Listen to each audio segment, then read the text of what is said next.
Hello, welcome to the channel Why Stories. Enjoy watching. Josefina kept ringing the doorbell for several minutes, but in vain. At one point, she heard footsteps on the other side, but soon there was silence again. "Lita, please open the door, it's me," Josefina called out in impatience. But no one was in a hurry to open the door. "Come on, I know you are at home, so don't hide from me. I saw your car outside," Josefina said with irritation. But silence was still the answer. Then Josefina's imagination began to picture the horrible scenes of her best friend suffering in agony, and there was no one to help her. "Lita, are you okay? Should I call an ambulance? I'll be right back, just hang in there." Josefina took her phone out of her purse, and at that moment she heard some noise behind the door. A moment later, the door finally opened. Carmelita was standing on the threshold, in a short robe, barefoot, with loose hair, and looking at her friend in a confused and frightened way. "Thank God you're alive. I had already imagined the worst things. Why did it take you so long to open the door? I didn't even know if you were okay or not," Josefina complained, entering the apartment. "I was so afraid that something bad had happened to you," she went on, taking off her jacket. "I thought about your asthma attack back in high school, remember? I was so worried about you back then, I still tremble when I think about it. Do you remember how you started choking because of asthma at summer camp at the disco? The boy you were dancing with fainted from fright, and our camp counselor almost turned gray. You caused such chaos. I just imagined that you felt sick again, and my heart almost jumped out of my chest with fear. You know I'm really afraid of your asthma attacks. I thought, what if you forgot your asthma medicine in the car and you didn't have it when you needed it? I called you 100 times today, and you still don't answer. Please don't scare me like that again. Why do you keep silent? Say something. At least tell me, how is your health?" Josefina looked at her friend's face. She was unnaturally pale and seemed to be trembling. "I'm all right," Lita mumbled faintly. "All right? Seriously? I don't think so, you're as pale as chalk. What took you so long to open the door?" Josefina asked, taking off her boots. "I was asleep," Lita answered quietly. "You live like a princess. It is lunchtime and you are still asleep. You must have stayed up late last night. Were you surfing dating websites again? Come on, tell me, did you meet anyone decent?" Josefina asked her friend a lot of questions. "Why are you here? Shouldn't you be at work?" Carmelita asked, ignoring her questions. "I decided to leave early today. I got everything done, and my boss let me go home. My Mateo left for a business trip the other day, this time to the north. So I was like, why should I spend Friday night alone? Why don't you and I have a spontaneous party, just like in the good old days? Remember? I brought 2 bottles of champagne and fresh strawberries, which cost a fortune, but no wonder, it's February. I wanted to surprise you because I know how much you like strawberries. I thought you'd be happy. We'll chat, gossip, and laugh over a glass of champagne, as usual," Josefina said as she handed Carmelita a heavy bag full of groceries. "You know I don't like surprises," Lita answered, trying not to look Josefina in the eye. She was nervous. "Come on, everyone loves nice surprises, both adults and children. If someone prepared a nice surprise for me, I would be overjoyed. Why are you acting like you're not yourself? You're silent, like a fish. Aren't you happy to see me? Perhaps I came here in vain. Darling, what is going on? What happened?" Josefina was confused. Carmelita shifted from foot to foot in the corridor. After a short silence, she looked at her friend, and that guilty look made Josefina's heart ache with a bad feeling. "What on earth is going on?" she cried out. "Why are you staring at me like a dog who did something wrong looking at its master? What happened to you? Did someone die or something? Why are you looking like dead? Can I come in anyway, or are you going to kick me out?" And at that moment Josefina saw the familiar brown leather boots in the hallway, and she recognized them at once. They belonged to her husband Mateo. There could be no mistake, she had helped him pick them out a couple of weeks ago at the shoe store. Why Mateo's shoes are here? Josefina wondered.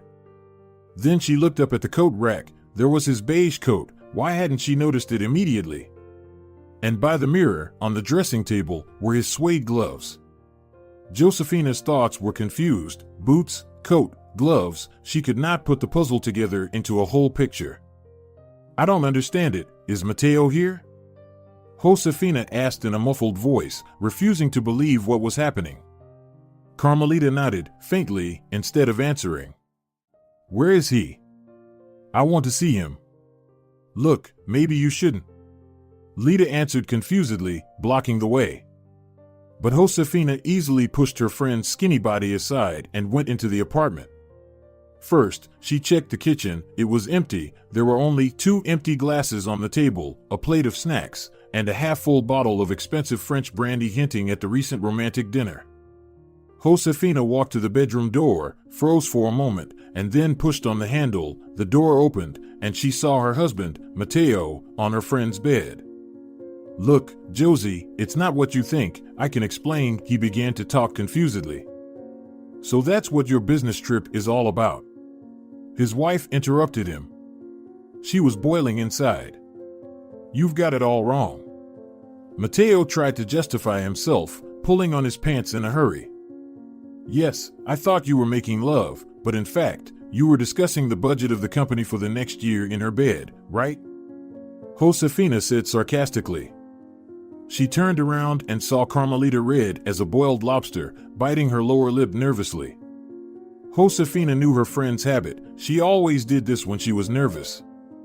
Aren't you ashamed? Josefina asked, glaring at her.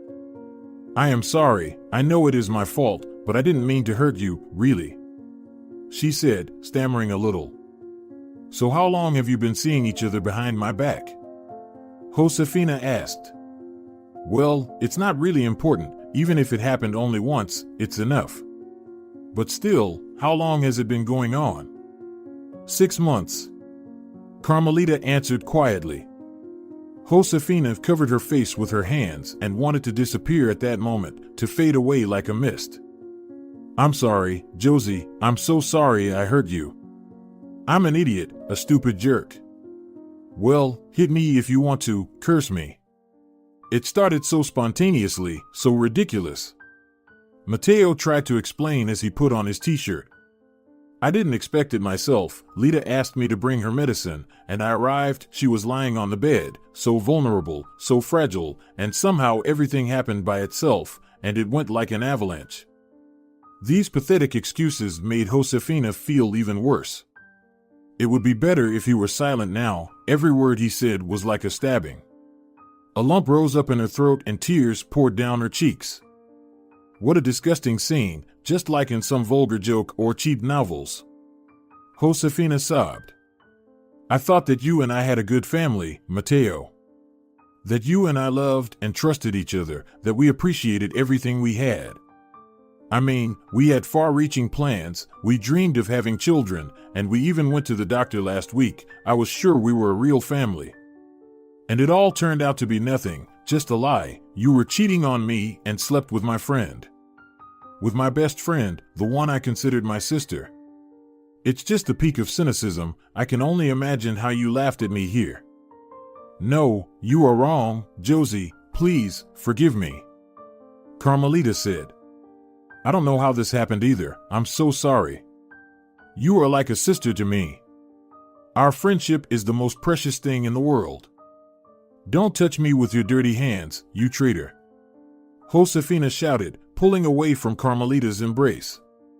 Please, everyone, let's calm down. Let's sit down and talk. Mateo suggested. I have nothing to say to both of you. Josefina answered sharply. It was really difficult for Josefina to control herself and not attack them with her fists. She was confused and devastated. These two were the dearest people for her, and she certainly didn't expect such betrayal from them. From her husband, the man with whom she shared everything, and from her best friend, whom she had known since childhood, with whom she had shared her deepest secrets, joys, and sorrows for a long time. She was ready to die for them without hesitation. How could they lie so brazenly, looking her in the eye all this time? How could she have been so wrong about them? It was a spit in the soul. They trampled and destroyed everything she cherished. Her wounded ego demanded revenge.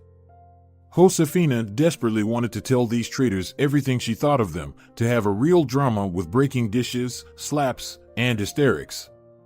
But she knew that right now she needed to keep her pride. How could this happen?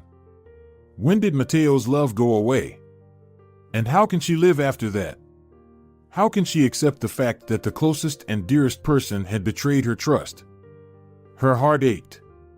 Their relationship had such a wonderful start, and after they had met, he had become an integral part of her life. It seemed like it was yesterday. The first time Mateo saw her was at the ice rink. It was a beautiful winter day. Snowflakes were falling quietly in the light of the street lamps, some romantic melody was coming from the loudspeakers, and Mateo was ice skating with his 7-year-old twin nephews and was looking at the green-eyed girl with long brown curls under her funny red hat. Josefina noticed the stare of the young man. He was her type, but the curious stranger was there with 2 children, and the girl logically assumed that he was their father, and, therefore, a family man. Married men with or without children were an unbreakable taboo for 22-year-old Josefina, who ignored the ardent glances of the young man. At one point, Mateo was so focused on her that he didn't notice a teenager approaching him at full speed. They collided and Mateo fell on the ice. He was hurt, but he moaned not from pain, but from despair because his green-eyed beauty in a red hat had disappeared somewhere without a trace. In frustration, Mateo picked up his nephews from the ice rink and headed home. On the way, they also needed to stop at the grocery store. There, Mateo loaded up the cart with the groceries and also took lots of sweets and chocolate bars for the children. He was about to go to the checkout when he suddenly remembered that he was out of coffee. Mateo went to the stand, took a pack of coffee, and when he turned to put it in the cart, he found that the cart had disappeared. At first, he thought it was his troublemaking nephews playing a prank, but the kids assured him they didn't do anything at all. Mateo started to look for the stolen cart full of groceries. He went through the whole supermarket 3 times, but he still couldn't find the cart. Losing hope, he walked up to the security guard and explained that someone had taken his cart with all its contents. The guard was sympathetic to the customer's problem and tried to find it as well, but unfortunately, he was unsuccessful. "Alas, there is nothing more I can do," the security guard said. Maybe one of the employees thought that someone just left the cart in the middle of the store because they changed their mind about buying anything. It happens sometimes. Get a new one and load up the groceries. There was no choice. Mateo had to walk around the huge store again, loading the necessary goods into the shopping cart. What a terrible day. I missed the girl from the ice rink and the grocery cart, too. Good thing my nephews were around, and I always keep my wallet with me. Mateo sighed as he began to put everything he needed into the cart again. This time he did not let go of the cart, and when he approached the cash register, he saw his loss. His lost cart was standing right in front of him, safe and sound. Mateo looked up to see the rascal who needed someone else's groceries and gasped. There she was, the green-eyed stranger from the rink. His anger immediately evaporated and was replaced by joy, because this time Mateo had the perfect excuse to start a dialogue. As it turned out, Josefina had taken someone else's cart by mistake, and a minute later they were both laughing at this silly misunderstanding. "I don't even know what I'm going to do with a double set of groceries," Mateo joked. "Don't worry, Uncle, we'll help you, at least with chocolates," the nephew said. Josefina immediately understood that they were not Mateo's children, and for some reason, she felt great joy in her heart. Together with Mateo and his brisk nephews, they easily found her cart, standing lonely in the corner. Afterward, they went back to the cash register. There Mateo, like a gentleman, gallantly let the girl go first. When it was time to pay for her purchases, Josefina suddenly turned red, and looking at the cashier in confusion, said, Excuse me, please, I just noticed that I forgot my wallet or lost it at the ice rink. Seriously? Now I have to do a cancellation for every item. The irritated cashier muttered angrily. There are already a lot of people in line, and due to klutzes like you, it will be even more people. I have to do extra work because of you. Stop grumbling, I'll pay for it, Mateo said suddenly. No, that's okay, you don't have to do it. The girl protested. We don't even know each other, you don't know me at all, and... It's okay. Mateo assured her, handing the cashier banknote. At this moment he felt like a brave knight on a white horse who saved a beautiful lady at a tragic moment. The cashier eagerly accepted the money, pleased that she didn't have to do extra work. Then she checked all Mateo's purchases, and in a minute the friendly company was on their way to the exit. I am very embarrassed, you have helped me so much, even though we are strangers. Your gesture is very noble, thank you very much, Josefina repeated over and over again. But I feel so uncomfortable, I have to give you your money back. Would it be convenient for you to come to my place now? I live nearby. I'd pay you back right away. I'm afraid I can't, I have to be home in 10 minutes, the little ones have class soon. Mateo said, nodding at his nephews. That's a pity. Josefina said. But what should we do then? Well, you could give me your phone number and I will call you in a week and we can make an appointment. The quick-witted Mateo suggested. Perfect. She smiled and dictated her number. Mateo couldn't believe his luck. An hour ago he thought he'd lost the green-eyed beauty forever, and now he knows her name and, moreover, has her phone number. However, Mateo's euphoria lasted exactly until he tried to call Josefina. Several times he dialed the cherished digits, but the monotonous voice repeated that the dialed number did not exist. Mateo could not understand what it was. Had she tricked him? But such a decent-looking girl didn't look like a liar. During the next week, Mateo was gloomier than a thundercloud, and on Saturday his nephews persuaded him to go to the ice rink again. And there. Mateo! A pleasant woman's voice called out to him. He turned around and saw Josefina rushing towards him on skates. I'm glad I met you here. Where on earth have you been? I've been waiting for your call all week. She complained. I've been trying to call you, Mateo answered with a bitter chuckle. Except that the number doesn't exist. What do you mean it doesn't exist? It is impossible. Josefina frowned. Can you show me the number you called? It turned out that Mateo entered one of the numbers wrong. That's how their romance began, and a year later they had a big wedding. And now, 5 years later, she catches him in bed with her best friend. Let's go into the kitchen and discuss it over a cup of coffee, Carmelita said. Are you kidding? Josefina was indignant. I will never sit at the same table with you.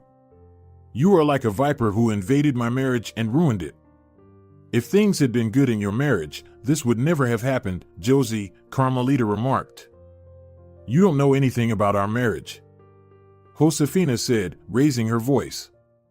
You don't know what a family is.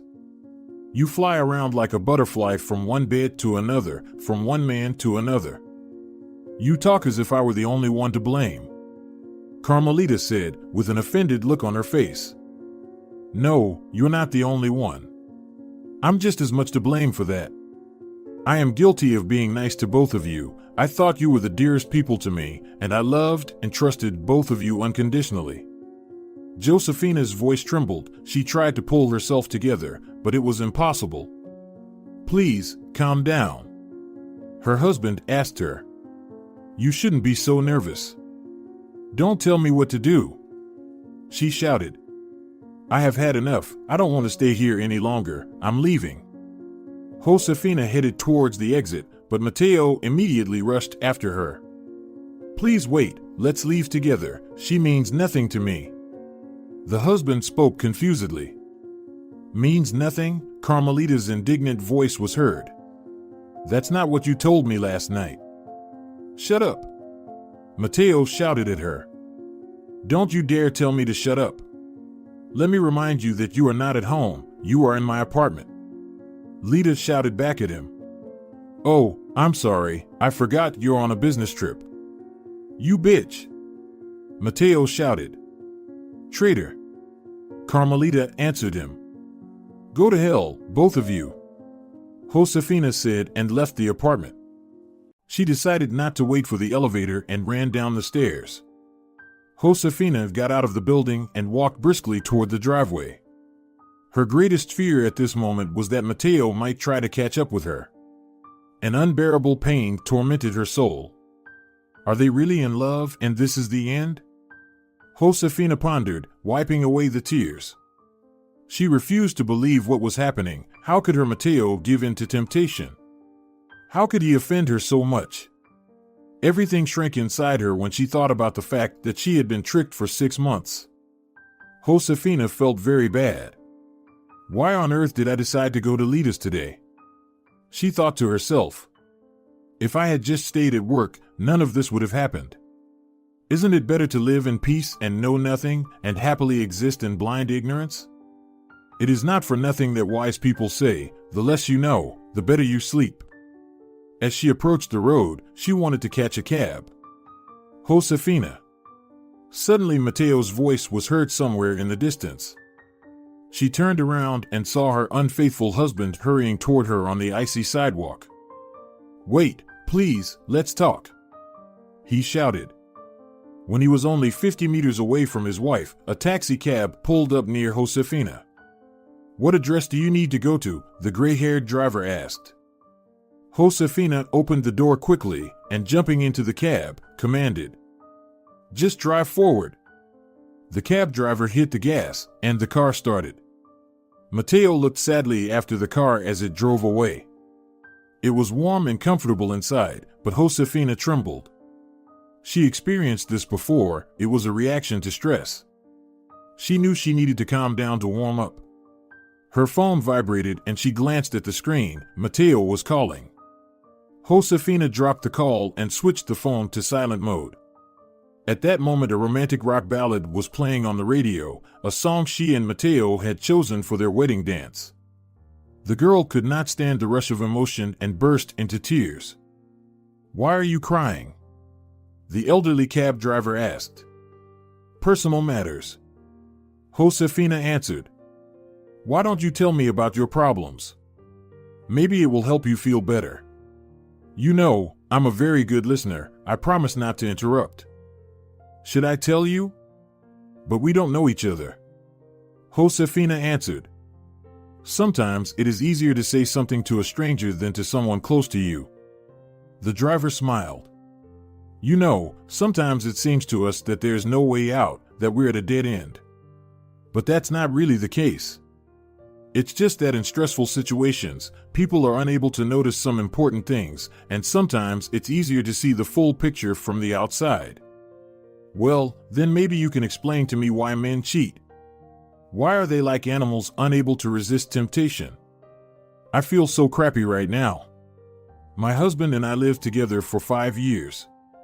At first, we dated, then we realized that we wanted to be together forever. We started planning a life together and saving up money for a wedding. Like any girl, since childhood, I dreamed of a beautiful white dress so that all my friends envied me. I dreamed of the restaurant, the memorable photos, many guests who would shout hurrah, and the bouquet I would throw into the crowd of well-dressed girls. I wanted to remember my wedding for the rest of my life as the most amazing event ever. I truly believed that marriage should only happen once in a lifetime, one wedding, one man, and one life. It probably sounds naive, not modern, but that's how I was raised.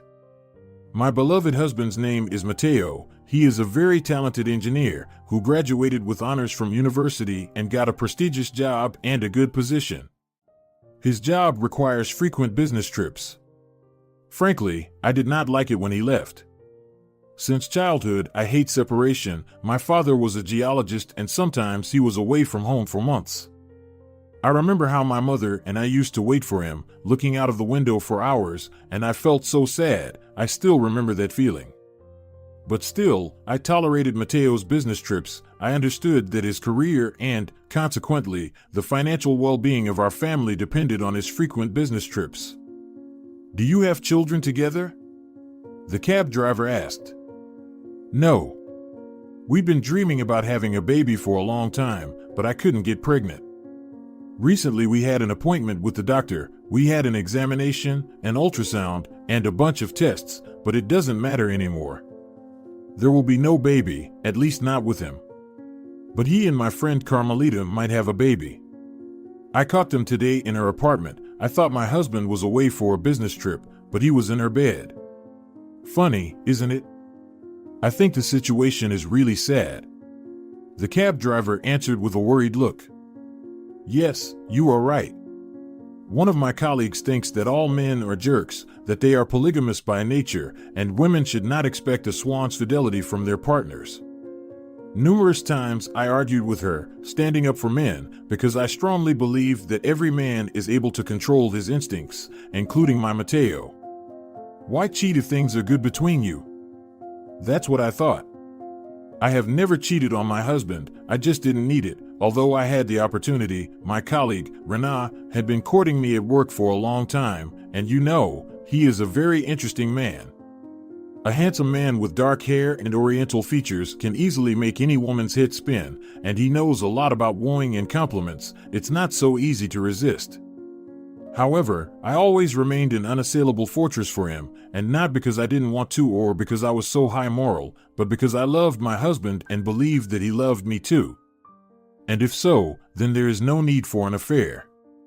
But it turns out that I was wrong, and now I don't know how to go on. It's like the ground is gone from under my feet. There is total darkness in my soul, and I want to howl in pain, like a dog that is lost. And I also have a terrible feeling of self-pity, and it is very humiliating and unpleasant to realize it. But the fact is, I was deceived, and now I'm unhappy. I'm sorry, I must have bored you with my story, but you know, you were right. I told you everything, I poured my heart out, and now I really feel a little better. You don't have to apologize, I understand you very well." The man smiled affectionately.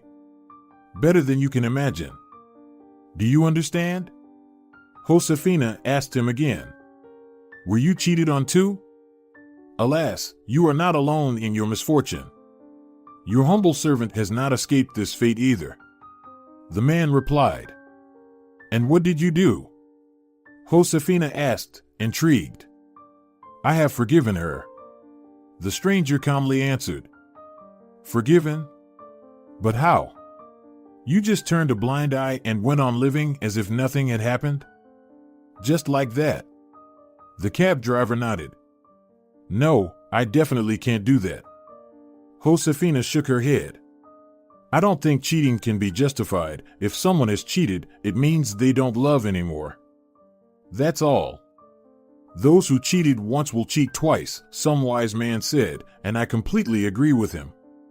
I'm sure the cheater won't stop there, and everything will happen again after a while. And I don't want any lies in my relationship. I think that spouses should trust each other, and I can't trust Mateo anymore, and I don't want to live on a powder keg, waiting for him to cheat again. It's like an alcoholic after rehab, they can lose control at any moment. I don't want to suffer with suspicions, and then drown in the ocean of his adultery. I'm filing for divorce tomorrow. You know, the first minutes when I found out my wife was not faithful to me, I had a feeling that the whole world collapsed." The elderly cab driver confessed. "My wife and I were 30 years old at the time, and everything seemed fine. We just bought an apartment, and we were raising a 5-year-old daughter, but overnight, life went down the drain when my wife, Nellie, fell in love with another man, a German." "How did you find out about it?" Josefina asked. "At first, I noticed some changes in her behavior, and soon she confessed it to me. Nellie was working for an international company at the time, and this foreigner named Otto often came for long business trips and worked together with her in the office. That's how they got to know each other and became close. That must have been very painful for you." "That's right, I was shocked when I found out." So, just like you, at first, I wanted to end our relationship, but in a situation like this, it is important to stop and think about what happens next. I simply imagined my future life in two vectors, with her and without her. I realized that without Nellie everything would be meaningless, and then I decided that no matter what, I would try to save our family. I wanted my wife to come back to me, to love only me, as it was before. I had to win her back so that the three of us could live in our own little world and be inseparable again. My mind kept telling me, go away, leave her, forget her, but I listened to my heart, and it told me to try to understand my wife. Understand your wife? Is that possible in this situation? Josefina wondered. It is possible. If that is what you really want. The driver answered. I realize that she is in love and sees everything through the prism of her new feelings. She idealizes this Otto. She sees him as the hero of a novel, but in reality, he may not be as good as she thinks. What can I say? I understood that German man, damn it. The German? Your rival? Josefina was astonished. Of course. Because it's impossible not to fall in love with a woman like my Nellie. The cab driver assured her. And what happened next? And then Otto's business trip ended, and he went back to Bavaria. I hoped that would be the end of it, but it wasn't. Otto kept writing her letters and calling her, and I could see that my wife missed him, and it was unbearable. While this whole situation was going on, it was difficult for both of us. We talked a lot, discussed, and pondered what was wrong with our marriage and why it had happened to us. I was filled with horror imagining my Nellie leaving for Germany and taking our daughter with her. I can only imagine what you were feeling. How long did it last? Josefina asked. It was almost a year before my spouse came to her senses and cooled down a bit from this crazy love. The cab driver replied. I guess she finally realized how pragmatic Otto was. Maybe he wasn't a bad person, I don't know, but still, our mentality is very different from the Germans' mentality. I guess Nellie realized that, too. And she finally realized how much I loved her and how patiently I waited for her return, without reproaches or complaints. We finally had a crucial conversation. My wife was crying, begging me to forgive her for all the pain she had caused me. Honestly, even I wiped away my tears. She asked, will I ever be able to forgive her? I sincerely replied that yes, because I had made up my mind a long time ago. You may think that I am a wuss. No, I can assure you, I don't think so. Even if you think so, it's okay, I'm not offended. But I'll tell you one thing, I was very happy during all those years until my wife died 2 years ago of cancer. I'm so sorry. Josefina said quietly. You must be very lonely without her. After all, you've lived together all your life. I am not lonely at all. Nellie and I have 3 beautiful grandchildren. I shudder to think that all this might not have happened if I had let my pride get in the way.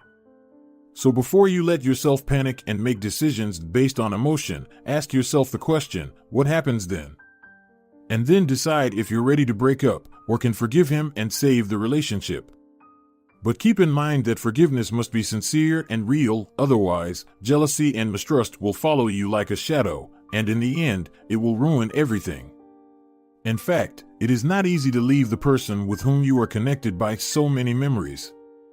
It's important to understand that the rest of your life depends on this decision, and you are the only one responsible for it. It is very difficult, but it is impossible to move on without it. So, you never once regretted forgiving your wife? Josefina asked. Honestly, I swear I never regretted it. The driver assured her. But how is it possible to forget something like that? Honestly, I can't believe you never thought about it. It took a while, but over time I was able to push the memory of the betrayal to a far corner of my soul. The elderly man confessed. And all those memories stopped bothering me. You just have to be patient. You probably know that the human soul develops and strengthens in trials and tribulations, so we can say that the test of adultery is one of the reasons for self-respect. I made my choice and lived a happy 40 years with a woman I truly loved. Anything my wife had with that German guy doesn't really matter, believe me. Why doesn't matter? Josefina wondered. Mateo betrayed me, but I loved him so much. Why do you speak of love in the past tense? Where did your love go? One false step and that was it? Is it over? If you loved so much, how could you fall out of love so quickly? Is one action capable of killing love? In that case, you should ask yourself, did you ever love him? Of course, I loved him until he ruined everything. And now I'm sorry I met him. It's much better to be alone, it's safer.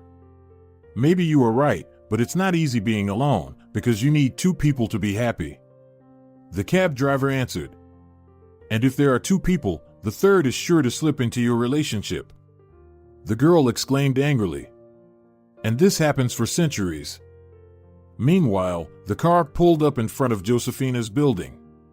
The cab driver stopped at the entrance, and the passenger paid and thanked him for the ride and the heartwarming conversation. Believe me, all bad things will disappear and only good things will remain. However, it is up to you to decide. The gray-haired driver told her goodbye. Josefina entered the apartment, where everything reminded her of their recent simple and quiet happiness. Their portrait together on the wall, the photo from their wedding trip, the table lamp in the shape of two hearts that Mateo had given her for Valentine's Day. Thoughts buzzed in the unhappy wife's head like a swarm of bees, stinging with painful memories of former happiness. How happy, how good she had lived all these years when Mateo was by her side, when in the evenings they settled on the couch, covered with a warm blanket, and watched some soap operas hugging each other tightly. He always insisted on detectives, and she wanted some melodrama. They could argue, but invariably they found a compromise. It seemed to her that they were made for each other. Josefina knew that she was not mistaken. They were really happy, both of them, and she thought that this idyll would last forever. Mateo had always been attentive to her, always caring and gentle, but could she ever think of cheating? And now the sharp pain of knowing that they would never sit under the same blanket again, cuddled up together like two frozen sparrows, it tortured her soul. No more ice skating together, no more plans for the future. Josefina glanced at her phone. There were 20 missed calls from Mateo and 3 messages. Let's meet at home and talk about everything calmly. I'm on my way. He texted in the last message.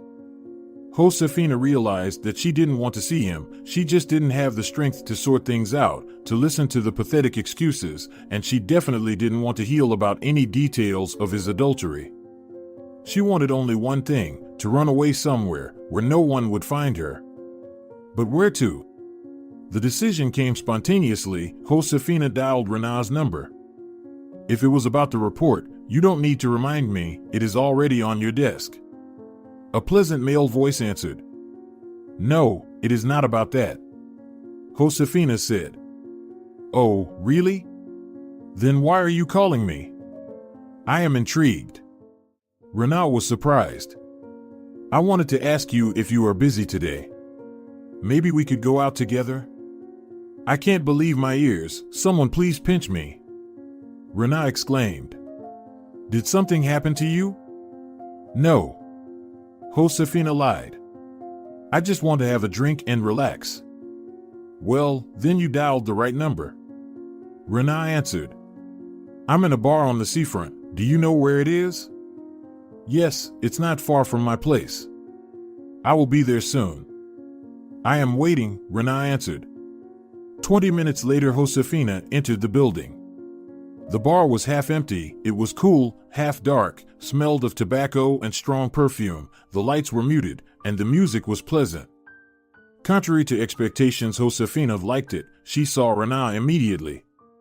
He was alone at the bar, with a glass in his hand. Hello, Josefina said, making herself comfortable on a chair next to him. The irises of Rena's eyes were illuminated by the amber color of the cognac, which he was slowly savoring. Will you have a drink with me? He asked with a smile. Yes, I think so. Josefina answered. They chatted casually while sipping cognac. Rena didn't ask Josefina anything, and she was grateful for that. the last thing she wanted to discuss with him was the twists and turns of her family life. They sat very close, and she felt his hot breath on her skin. It excited her pleasantly. He was so close, so sexy, and so seductive. He was flirting with her, and she wanted to respond in kind. She had already forgotten what flirting meant. When a slow melody began to play, Renaa asked Josefina to dance. They murmured something and laughed. The alcohol was flowing through their bodies in pleasant warmth. They both felt relaxed and happy. Renaa embraced Josefina frankly. She felt his hot hands through her dress, and the smell of his cologne and alcohol made her dizzy. At one point, they reached out to each other and passionately kissed each other. At that moment, Josefina knew exactly where it was going. She could have stopped, but no. I will repay Mateo with the same coin, she thought vindicatively. Josefina simply relaxed and went with the flow of circumstances. She was careless and reckless, turned off all thoughts, and just enjoyed the moment. She didn't want to think about anything. Around midnight, the couple left the bar, taking with them a started bottle of cognac. They drank it all the way to the hotel and kissed each other like teenagers who'd escaped from school on prom night. And as soon as they entered the hotel room, Josefina and Renaa fused together in a passion, and then they fell asleep in each other's arms, tired. She woke with the dawn, and at first she could not understand where she was: the ceiling, the unfamiliar wallpaper, the strange curtains. Her head was pounding, and she was thirsty. The woman hardly got up and looked at the naked Renaa sleeping next to her. My God, what have I done? She thought in horror. Her heart was aching. It was the first time she had been in this situation, and she had no idea how to behave. Should she pretend it hadn't happened? Should she kiss Renaa on the cheek and say goodbye? Or should she discuss what had happened and apologize to him? Josefina was extremely uncomfortable. She reached for the phone, which was on the bedside table, and found 10 missed calls from her husband. I'm no better than him, Josefina thought bitterly. And in that moment she felt disgusted with herself. As she felt her head throbbing with pain, she decided to get out of bed carefully, afraid to make any unnecessary movements so as not to wake the sleeping Renaa. She cautiously got out of bed and began to look around, trying to find her clothes, which were scattered all over the room. Josefina decided that the best thing to do was to sneak out quietly, but her plan failed, and suddenly she heard Renaa's sleepy voice. Are you awake, beautiful? He asked with a smile. Josefina flinched and saw him yawn widely and look at her with his searing almond-shaped eyes. Yes, I'm awake. Josefina answered nervously and turned her eyes away from her colleague, literally burning with embarrassment, so as not to meet his gaze. What are you looking for? Renaa asked her. My clothes. She answered quietly. Are you leaving already? So early? I have to go. Josefina answered, confused. She was ashamed that she had wanted to sneak away like a thief. But it's Saturday. Renaa reminded her. I expected us to have breakfast together. I hate eating alone. I can't, I have to go. I'm going to be late. Josefina spoke confusedly. At this moment she felt like a fool. Come on, relax. Renaa smiled. Everything is all right. Well, what happened is what happened. We're not kids, we had too much to drink, and we slept together, so what are we supposed to do, avoid each other? It's stupid, don't you think? I can see that you're worried, but you shouldn't. Your husband won't find out, at least not from me. I don't know what happened between you and him, you don't have to tell me if you don't want to, but believe me, I know how to keep my mouth shut. Let's act like civilized, modern people. Okay. Josefina nodded, calming down a little. But I don't know if I can. You will succeed. Renaa winked at her. He understood Josefina, and that made things a little easier. Well, their attitude toward life, toward love, was very different. It was probably not the first time Renaa woke up in a hotel after a one-night stand. He seemed to be as relaxed and comfortable as a fish in water, which was not the case with Josefina. She didn't know yet how she would go to work on Monday and pretend that nothing had happened between them. After breakfast with Rena, they said their goodbyes, and Josefina went home. As she walked up the stairs to her floor, she thought about her upcoming meeting with Mateo. What if she followed the cab driver's example and forgave him? She thought. Forget everything like a bad dream. He did a terrible thing, she made a mistake, too. Josefina imagined a scale. On one side she lived without him and suffered, tormented by memories and reflections of how things might have been, and perhaps to the end of her life she blamed herself for not forgiving and not giving her husband a second chance. On the other side of the scale is the opposite situation. She pulls herself together and gets through it all, just as the cab driver and his unfaithful spouse once did, and soon all this horror is forgotten. When Josefina put the key in the front door of her apartment, she had already made up her mind. A worried Mateo met her in the hallway. Their dialogue was brief but informative. I didn't realize what I was doing. I'm so sorry I hurt you. If I could turn back time, I would never do that. I beg you to forgive me. Give me one last chance and you won't regret it. I'll forgive you if you finally decide who you want. Josefina said. I don't want to stay in a love triangle. I have made up my mind. You are the dearest person in the world. You are the only one I love. Mateo assured his wife. For the next week, Josefina had no reason to be jealous. Everything was fine, and they became close again and lived like a normal happy couple. A month later, Josefina suddenly felt sick, with sudden dizziness and a tight feeling in her lower abdomen. Going to the gynecologist, she was sure she was just hypothermic. You're pregnant. The doctor shocked her. Her joy at this unexpected news was immediately replaced with concern. Josefina could not say for sure who the father was. She decided to hide the fact that she was pregnant from Mateo for a while, though it was not easy because she had terrible morning sickness. She had to think about how to behave and what to do next. Her head was spinning. She had no idea what to do next, how to keep everything a secret from her husband. But what if it wasn't his baby? Then Mateo would have to raise and support Rena's child. Wouldn't that be dishonest? Wouldn't it be better to confess to Mateo the accidental adultery? Josefina thought. But what was the point of revealing this shameful fact if she was pregnant by her spouse? And if it was Rena's child, should she tell him? Josefina almost lost her mind with all these thoughts. She finally decided to go to the clinic to see if it was possible to have a DNA test during the pregnancy. That would clear things up. But the doctor explained to her that such a test was possible, but that there was some risk of termination of the pregnancy. Josefina could not risk the life of the unborn baby and gave up the idea. That night they had dinner with Mateo, and he was telling her something, but she wasn't listening because she was lost in her own thoughts. What is the matter with you? Mateo said, taking his wife's hand in his palm. What? Josefina said as if she had just come up out of the water.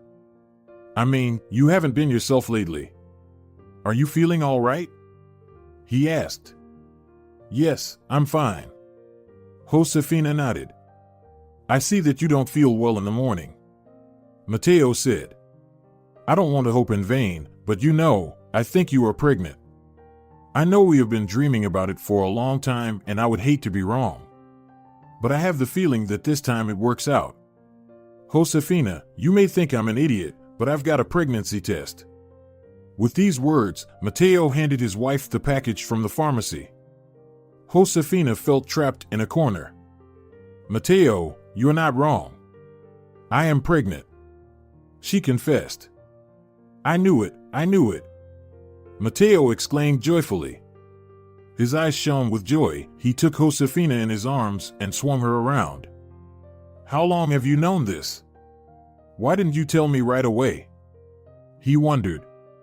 Were you afraid you were mistaken? Yes, I was. Josefina nodded. She just didn't have the courage to confess to her husband at that moment. Oh my goodness, I am so happy, I am in heaven. Mateo exclaimed. I can't wait to tell everyone that we are going to have a baby.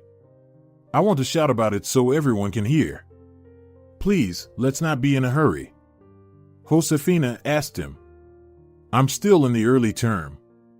Okay. Mateo agreed with her. But we have to think of a name for the baby. If it is a boy, we will name him Pedro, after the first Spanish astronaut Pedro Duque, or Diego, like the Mexican actor Diego Boneta. And if it's a girl, Martina, after my grandmother. Do you like it? I like it. Josefina agreed. She felt awful at this moment. Mateo was obsessed with his upcoming fatherhood. From that moment on, he was constantly talking about his future heir, making plans about what school he would send the child to and what clubs he would enroll him in. He dreamed about how he would walk with the stroller in the park and go to the slide in winter. He picked out on the internet a stroller and even a suitable sled and skateboard. And it took a lot of effort to talk her husband into postponing the purchase. And, on the other hand, she could not stop him from renovating the room, which she had decided to use as a nursery. Mateo enthusiastically painted the walls and glued the wallpaper himself. Now when he returned from work, the first thing he did was to rush to Josefina's belly, stroke it, kiss it, and talk for hours to the unborn baby. In the evenings he read books to the baby. He bought dozens of children's books. And one day Mateo brought a CD and handed it to his wife. What is it? Josefina wondered. It's a collection of classical music. I read the other day that it's good for babies in utero to listen to classical music. Doctors believe that it has a positive effect on the intellectual and emotional development of the fetus.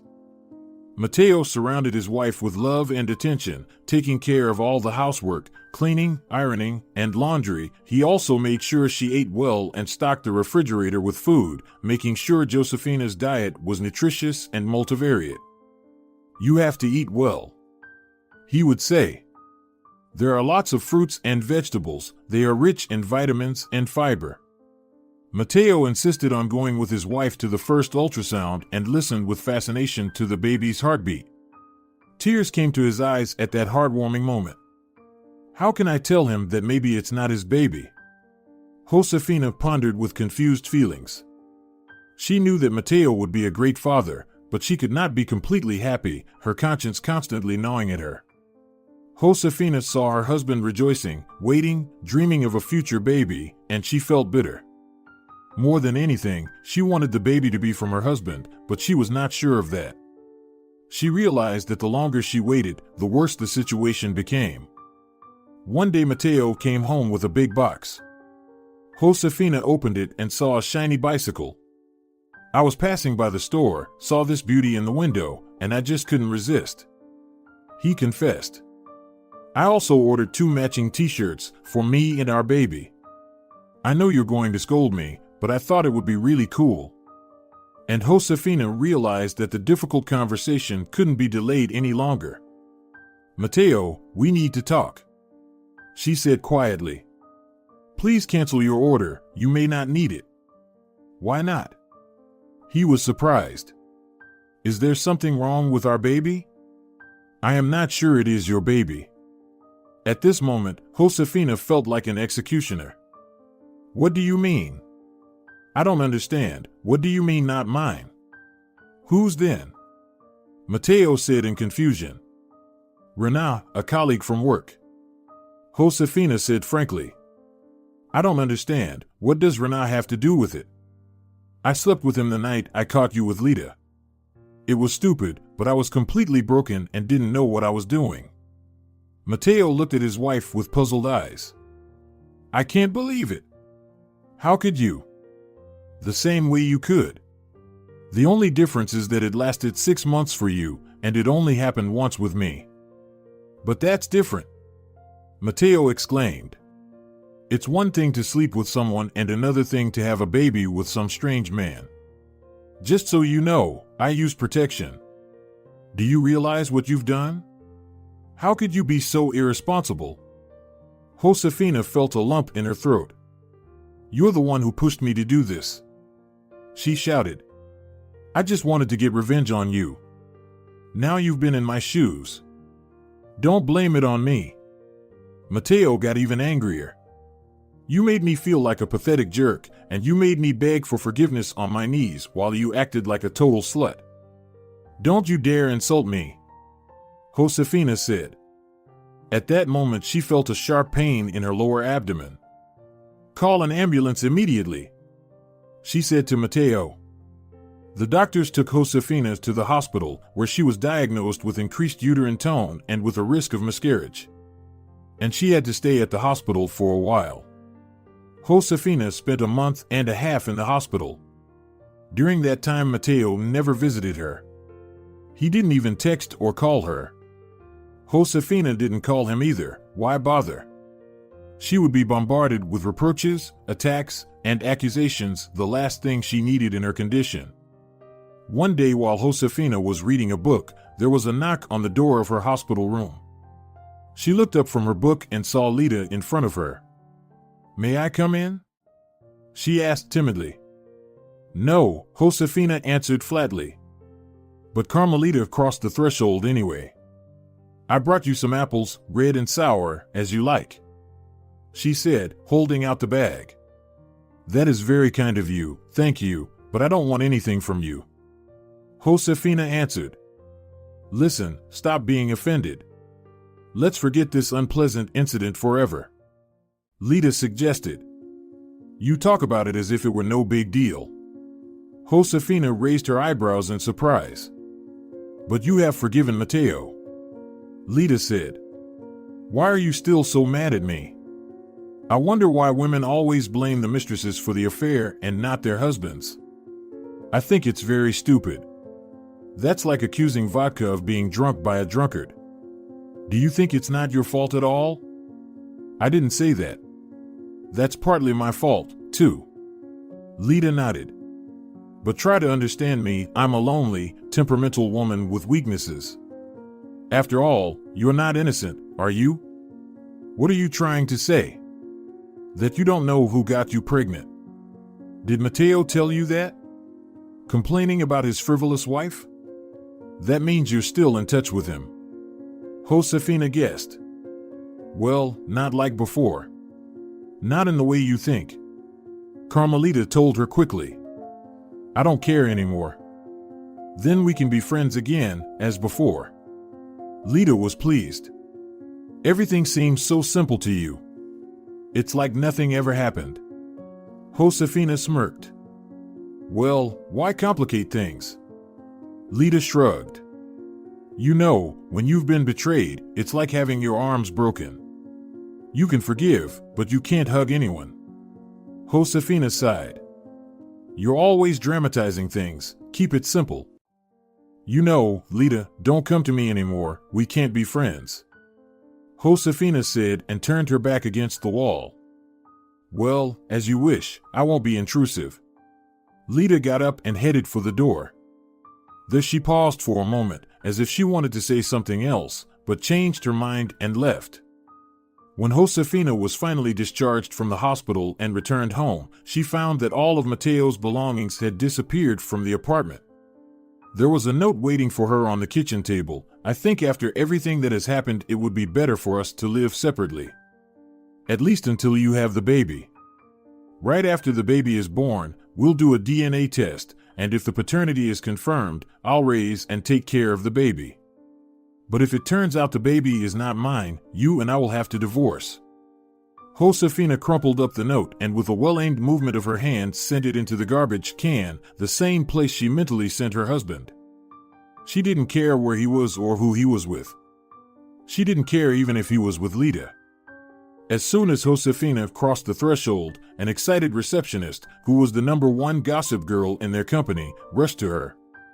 "Oh, Josie, you have no idea what happened last week while you were away. You won't believe it," she clucked. "No one expected it. Everyone is shocked." "So what happened?" "Rena got married," she said. "What happened, after all?" "Rena got married," blurted out the secretary. "Rena?" Josefina asked, bewildered. "Yes, can you imagine? Our local Casanova is now a married man. I couldn't believe it. They say his wife is very beautiful. They say his wife is very beautiful.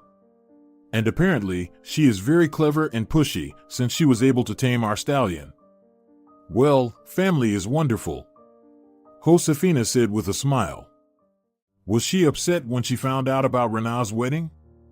Not at all. It actually made her feel better.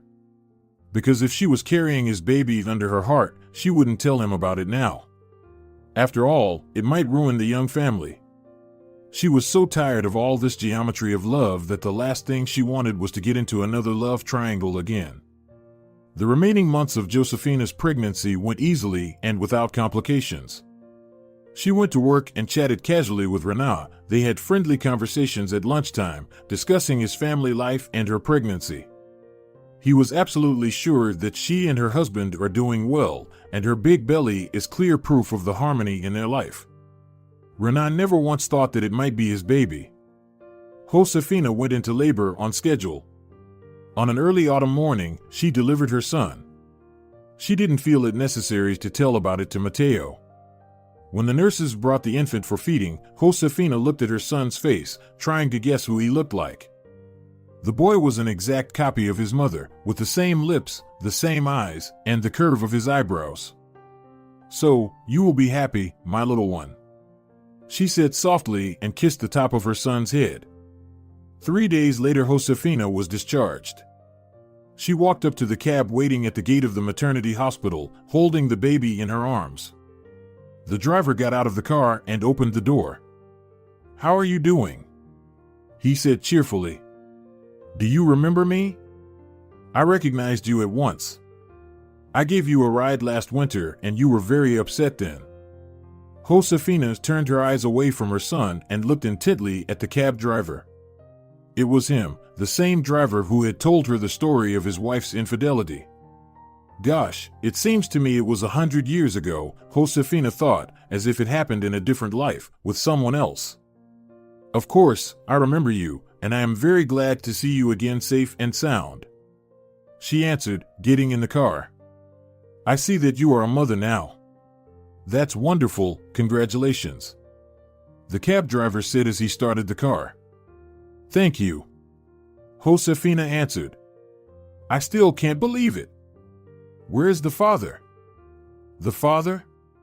There is no father. But it will be difficult for you to cope with everything by yourself," the cab driver said after a short pause. "I am not alone, there are 2 of us now. I remember you said it was enough to be happy," Josefina answered, smiling tenderly at her newborn son. "Yes, that's right, children are the flowers of life and they make us happy. But I believe that things will work out for you in your personal life too." "I believe that too." Josefina thankfully nodded to the driver and he smiled back at her and took her and her son to their new life. If you're enjoying it as well, leave a like and subscribe.